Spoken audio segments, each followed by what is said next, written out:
a good plan executed violently now is better than a perfect plan executed a week from now. Developing the precise mindset required to reach the position of dev group demands a unique mental approach. One thing that I was taught here is that if there's something wrong in the world.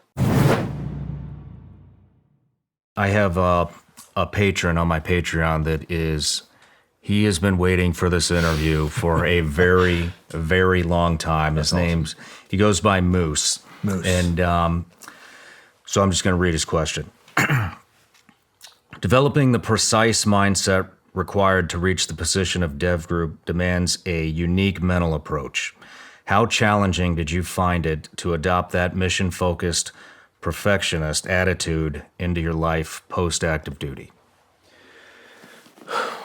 The one thing that I left the command with, and I can say this like it happened yesterday, walking out those doors, knowing that I might not ever step foot back into that building where so much of my life was changed, and turning around and looking back at the brick, I said to myself,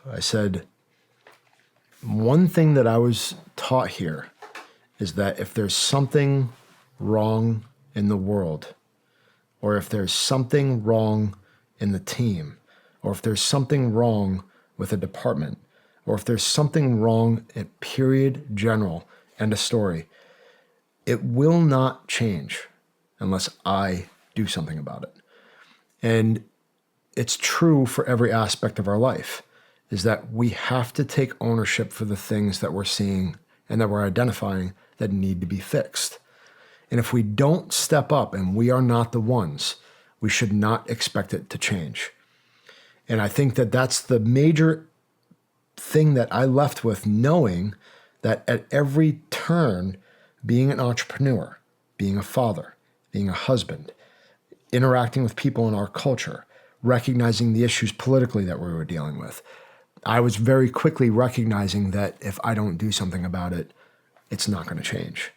And how beautiful is it when we get to do that as a team? How beautiful is it when we get to do that as a city? How beautiful is it when we get to do that together? That's when the world changes.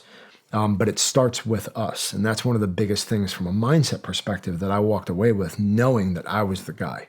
You are the guy. If you're listening to this and you have something going on in your life, you're the one. You have to do something about it.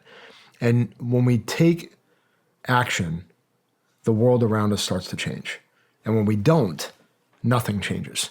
And we shouldn't expect a different result. And again, we all know the definition of insanity, right? We keep approaching the same problem again and again and expecting different results. We use the same tactic and we think something's going to change. We should at least clearly understand that it won't unless we change. And so I would say that that's the major thing that I used to my advantage walking out those doors. Now, it wasn't perfect to begin with at all. That had to grow on me and how that transformed. Clearly, since the day that I look back at that door until right this very second has been a transformation process in so many different ways.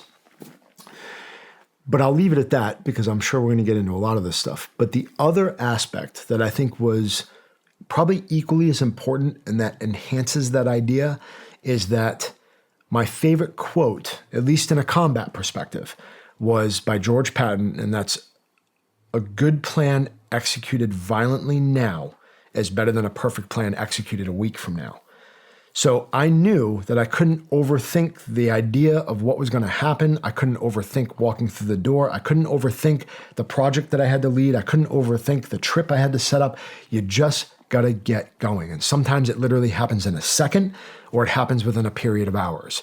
But you've got to take action because I knew that I would learn more through the action and my screwing up and doing it wrong and not getting it right than I would that if I sat there and tried to make this perfect plan and put it all whiteboarded and making me feel all good.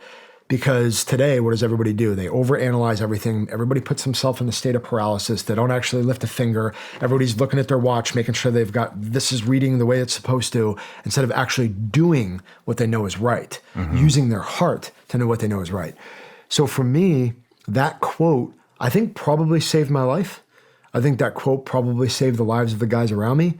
And really applying that to everything that I did post-military was the same exact result.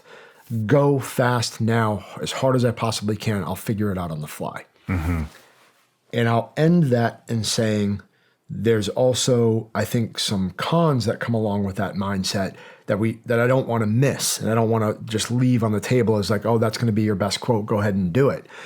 What happened to me from an entrepreneurial perspective is that I applied that mindset to everything that I had going on. And I was trying to do too much, too fast, too spread thin.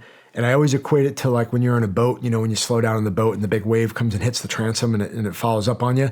That's what life did to me because I tried to apply that mindset with no planning. And I was just trying to head first. We're going to figure it out. We're going to figure it out. At some phase line and in some situations, we should take the time to pray through and plan what we want to do. My wife always reminds me of the scripture that says, you know, you have to count the cost. If you're going to do something, count the cost. And I think that that's true. And if we apply that mindset along with the violent plan, we can have a really good outcome and then doing it faithfully. So I would say that is probably the best way I can explain what I took away, how I applied it to my entrepreneurial life all the way up until today. Man, those are some great life lessons. One being, in short, I think a great way to summarize it would be you create your own reality, whether you like it or not. You create your own reality. Number two, do one thing, do it extremely well, and then move on. And I learned that lesson also as an entrepreneur. And I will say, you know, it was like swimming around in circles. You know, I was doing reality TV stuff on my channel. I had 10 different things going on. I wasn't really good at any of them. And then one day I finally said, all I'm doing is this podcast. That is it. No more shiny objects. I'm not going after it. I don't care what it is. And once I adopted that mindset, things really started falling into place and in a hurry.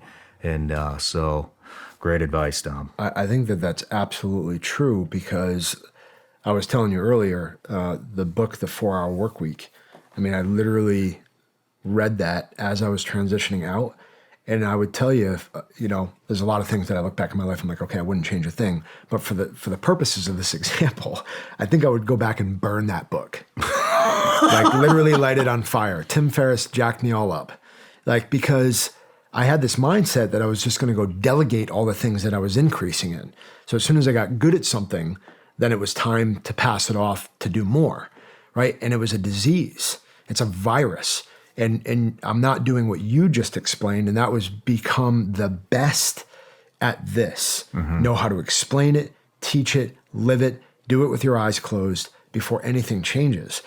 And I think we live in a world where we expect everything to grow and scale, and we want all these things to happen, and that's what everybody wants. Everything's driven by analytics and measurements, and those are good for some cases. But from the standpoint of reading the 4-Hour Workweek and not truly taking accountability to that, I spread myself too thin. Hey everybody, I'm Sean Ryan. Click here to subscribe to the Sean Ryan Show YouTube channel for the hottest and most compelling interviews that you will not see anywhere else. I've also made a playlist of all the previous SRS episodes so they're easy to find. You can find that right here.